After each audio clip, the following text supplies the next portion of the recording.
அனைவருக்கும் வணக்கம். அரசு உயர்நிலை பள்ளி தொரப்பள்ளி அக்ரஹாரம்.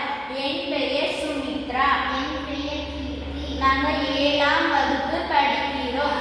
நம்ம ஊர்ல விளையிற மூலிகை பொருட்களை வைத்து கொசு விரட்டியை செய்ய போறோம்.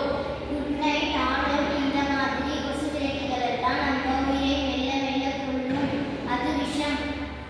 நம்ம ஊர்ல விளையிற பொருட்கள் மூலிகைகள் வைத்து கொசு விரட்டியை செய்ய போறோம். வாங்க பார்க்கலாம். பட்டை, லவங்கம், பச்சை கற்பூரம், துளசி, வேப்ப இலை, ரோஸ்மெரி இலை, நொச்சி இலை, பன்னீர் இலை, ரோஸ் இலை, மணிக்கொழுந்து இலை. இதையெல்லாம் நிழல்ல காய வைத்து பவுடர் பண்ணி சாணத்துல கலந்து இந்த மாதிரி செஞ்சு கொசு விரட்டியெல்லாம் துரத்திடலாம். நம்ம ஊர்ல கிடைக்கிற மூலிகை பொருட்களை வைத்து பயன்